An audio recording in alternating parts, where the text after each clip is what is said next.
Lunes 1 de julio, bienvenidos a las 8:45. Paolo Hurtado y Juan Luis Font. Ya tenemos a nuestro invitado con nosotros y le damos la bienvenida. Se trata de Edgar Gutiérrez del Instituto de Estudios de los Problemas Nacionales de la Universidad de San Carlos.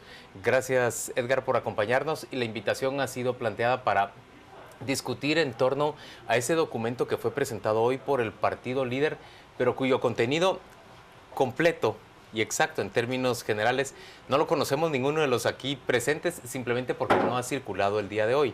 Tampoco circuló ni una versión impresa ni una versión electrónica, o más bien entiendo que sí hay una versión impresa, pero no hemos tenido acceso todavía a ella. Hay numerosas notas de prensa al respecto, y lo que queremos es desarrollar una discusión en torno a qué elementos se encuentran en ese programa de gobierno, en ese plan de gobierno que Manuel Valdizón ha planteado hoy a la ciudadanía. Bienvenido, Edgar. Bienvenido, Edgar. Buenas noches. Buenas noches, ¿qué tal? Un plan de gobierno que se presenta a inicios de junio y que no se divulga, al menos desde su presentación masivamente, que no es accesible de momento para los ciudadanos que escuchan que están presentando una guía del partido.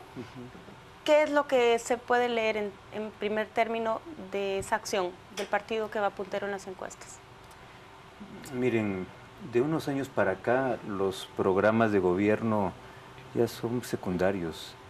O sea, como no tenemos en las elecciones un debate de ideas, de modelos de Estado, de modelos de sociedad, va a sonar un poco duro lo que diré, pero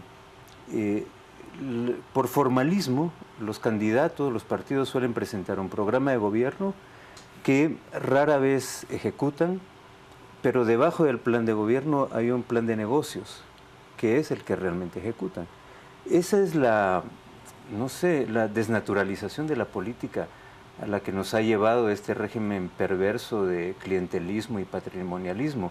Entonces, ciertamente han presentado un plan de gobierno que no nos dan los elementos. Hoy estuvimos hablando al partido líder para ver si podíamos tener acceso a una versión electrónica y demás, y no era posible. Así que nuestra discusión esta noche va a ser más bien tentativa o basada en discursos. ¿Por quedar bien? ¿Con quién? Si no se lleva a discusión ese plan. Lo que pasa es que se ha vuelto un formalismo. Hay un discurso en la plaza pública, hay otro discurso en los spots publicitarios, y los planes de gobierno se llevan a determinados foros, foros de élites, ¿no? de sociedad civil organizada, que no dan votos. El pero plan de dan gobierno cierto no gana prestigio. votos. No gana votos, para nada. ¿Y a qué tipo de foros se llevan los planes de gobierno? Por ejemplo, ¿se presentan frente a la comunidad internacional? ¿Son útiles frente a la comunidad internacional? Sin duda, la comunidad internacional reporta a sus capitales, tal candidato está proponiendo tal y tal asunto, y las capitales lo procesan y dicen si es un candidato que puede ser compatible con sus programas de cooperación, con su esquema general de seguridad, de comercio, de inversiones, etcétera. Pero entonces lo que vimos hoy que presenta el líder en conferencia de prensa, dirigido hacia esa comunidad, a sus propios rivales políticos, hacia la prensa, los académicos, los intelectuales, ¿qué es lo que se entiende de lo que plantean? ¿Qué se alcanza a entender de esas líneas generales? Bueno, el plan sigue, hasta donde vi, una matriz del plan del 2011. O sea, ahí están, en el 2011 están las grandes líneas y prácticamente es el mismo título. Se ha sacado del plan el impuesto único, o sea, no lo encontré, y se ha sacado del plan también el bono 15, no lo encontré. En términos económicos, digamos, se ha hecho menos absurda la propuesta. Menos populista. La propuesta. Menos populista. Ahora, se mantiene la pena de muerte. Y yo escuché hoy al candidato Manuel Valdizón en un programa de radio abogar por la pena de muerte. Pero de ahí en adelante acude a un término acuñado en la comunidad internacional progresista, llamémoslo así, que deviene de desarrollo humano. Es un concepto de desarrollo humano que se traduce en seguridad humana. ¿Y a qué se refiere específicamente la seguridad humana? Bueno, en términos de PNUD de Naciones Unidas, seguridad humana comprende tres dimensiones. La seguridad material de supervivencia, es decir, la nutrición, el tener empleo o ingresos asegurados. Segundo, oportunidades de educación. Y tercero, la seguridad física. Ahora, como está organizado hasta donde vi el plan, incluye sí nutrición, incluye educación, pero luego desagrega, pone en otro capítulo el tema de la seguridad física. De la seguridad física. A mí me llama la atención cuando hablan de seguridad física, que por cierto me interesa el concepto integral de seguridad humana. En realidad suena muy bien. Ayer se lo escuchaba a Jimmy Morales también hablar de la necesidad de buscar la seguridad de forma integral y no solo específicamente la seguridad en contra de la delincuencia. Pero en concreto, en seguridad física, hablan de nuevo de la creación de una Guardia Nacional de Seguridad, aunque mantienen todavía la creación y hablan de la mejora o el perfeccionamiento de la Policía Nacional Civil. ¿Entendiste eso, Edgar? Sí, bueno, vi lo de la Guardia Nacional, que viene también del programa 2011. De 4 años atrás. Sí, y sí, o sea, entendí eso, pero no entendí la diferencia. Tú tienes una Policía Nacional Civil encargada de seguridad ciudadana, ¿verdad? Entendida esta como la seguridad de las personas, y que puede ser preventiva y reactiva a la vez. Y la guardia tiene una función doble, tiene que ver con seguridad interior y tiene que ver también con cuidado de fronteras. En nuestro esquema actual de seguridad, según la Constitución, el Ejército se encarga, bueno, tiene una doble función, pero primordialmente de la defensa nacional, es decir, del espacio aéreo, el cuidado de las fronteras. Las fronteras, el mar territorial, etcétera. Y la policía se encarga de seguridad ciudadana. Entonces, al transformar el ejército en una guardia nacional, no queda muy claro cómo se resguarda entonces la seguridad o la defensa nacional. Pero tampoco llegan a decir en concreto que transformarían el ejército en una Guardia Nacional, simplemente hablan de la creación de una Guardia Nacional. Es cierto. Y en el tema económico, que hayan quitado el flat tax que ofrecieron en el 2011 y el bono 15. Quizás algunas personas o votantes o simpatizantes recuerden esos ofrecimientos. Sí. Y ahora que lo omiten, ¿con qué puede buscar esa simpatía el partido si resta ese ofrecimiento? Lo que yo veo es que es un plan también adaptado no a la coyuntura actual, ¿verdad? Cuando la gente está pidiendo un cambio de régimen político. Está sobre una premisa, y la premisa es que el líder y sus candidatos ya tienen un voto duro, en el caso del presidente, suficiente para pasar a segunda vuelta. Entonces, ese voto duro ya está asegurado, no necesitan hacer promesas grandilocuentes. Lo que necesitan es lanzar un mensaje de seguridad al empresariado. Por eso se retiró del discurso de Valdizón, por lo menos en el plan, el ataque, no ataque, pero la crítica feroz a la explotación minera, a las hidroeléctricas. Y ahora se habla más también de inversión, de seguridad de inversión, crecimiento económico, que es lo que quieren escuchar los empresarios, los inversionistas. Y del otro lado, lo que dijimos, se habla de seguridad humana, que es un concepto muy avanzado en el mundo, que pocos países lo han logrado. Pero Edgar, si nos habla el plan de inversión en minería, de inversión en hidroeléctricas, en términos generales, uso de recursos nacionales, estamos hablando de una fuente de conflictividad en el país, por supuesto, menor en la hidroeléctrica y mucho mayor en la minería. Prácticamente 8 de cada 10 guatemaltecos se oponen a que haya minería extractiva en Guatemala. Sí, pero ellos entienden que los focos de resistencia son eso, focos que están localizados y que no modifican la tendencia electoral o de su apoyo electoral. O sea, en 2011 Manuel Valdizón no habló de minería ni de hidroeléctricas y tuvo un porcentaje alto de votación. Entonces ellos calculan, o sus estrategas calcularán, que eso no va a afectar mayor cosa su voto duro en el interior. En cambio, en el tema de hidroeléctricas sí hablan de compartir beneficios con comunidades. Lo cual suena razonable también. Exactamente. Edgar, ¿con quién está compitiendo el líder ahora? ¿Quién es su principal rival? no tiene rival. O sea, el rival lógico, porque era el candidato de las zonas urbanas, Alejandro Sinibaldi, desapareció.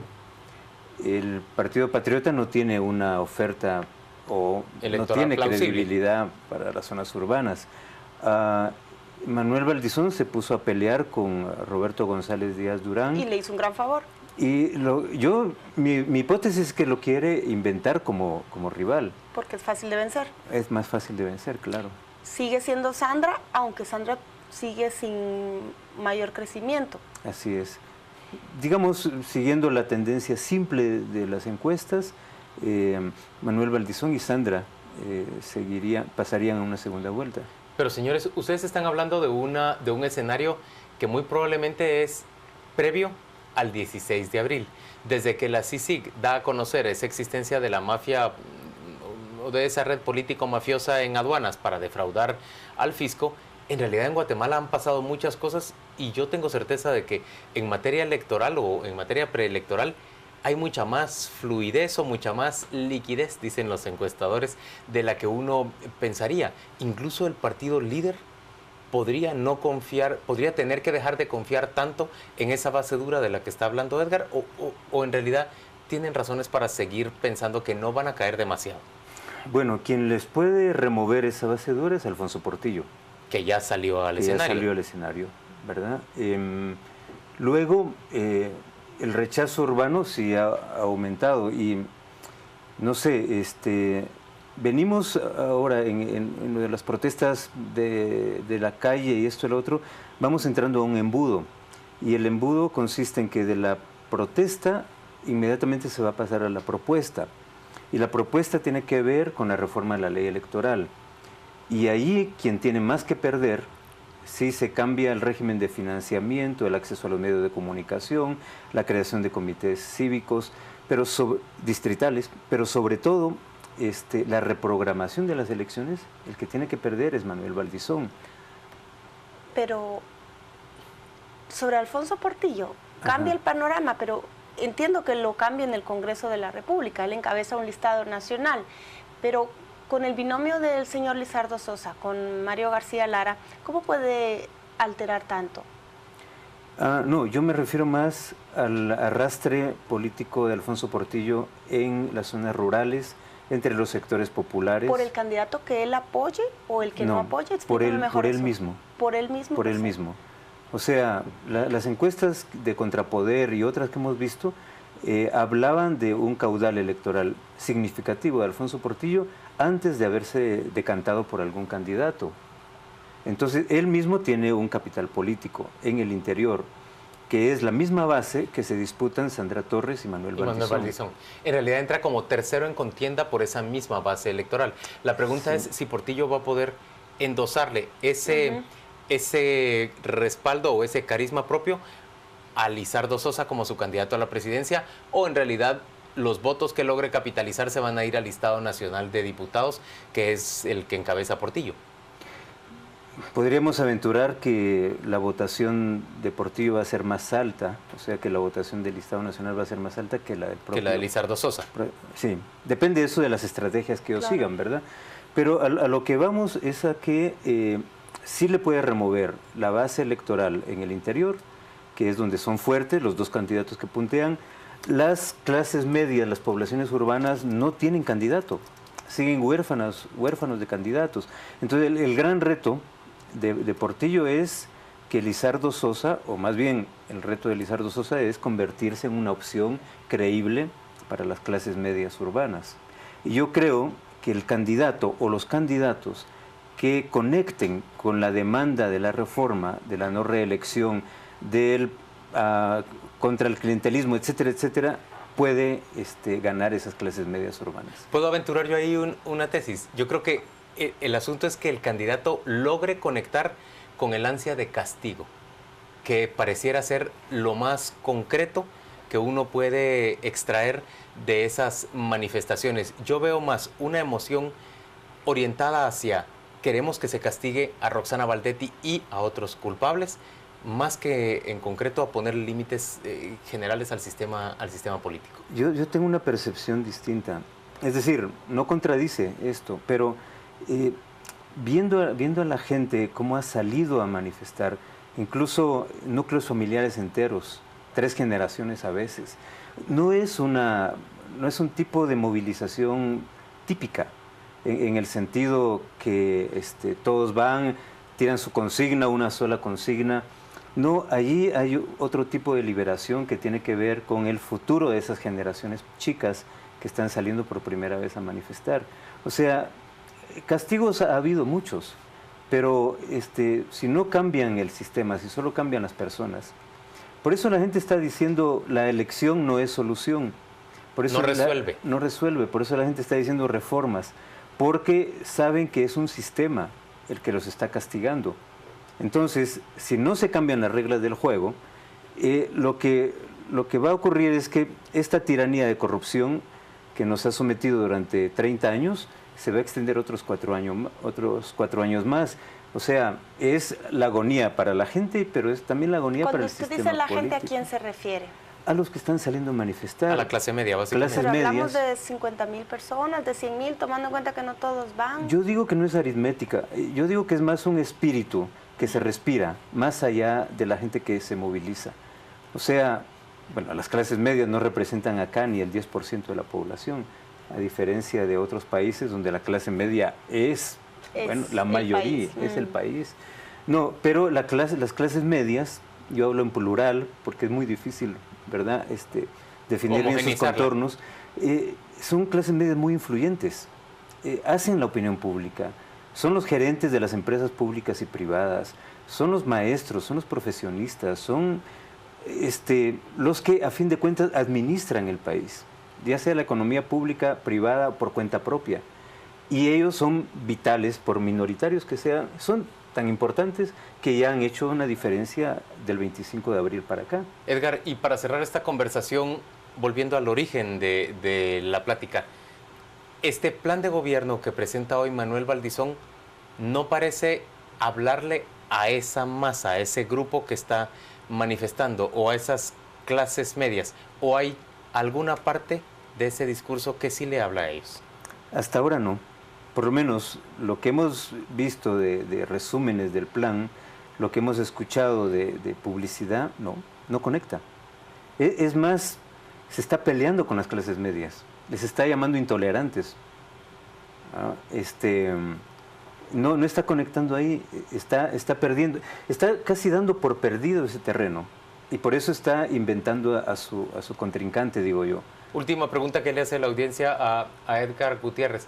¿Usted estaría a favor de una suspensión de las elecciones? De una reprogramación. De una reprogramación. ¿Eso no es inconstitucional? No, porque la Constitución lo que dice es que el 14 de enero a las 16 horas se tiene que entregar el poder.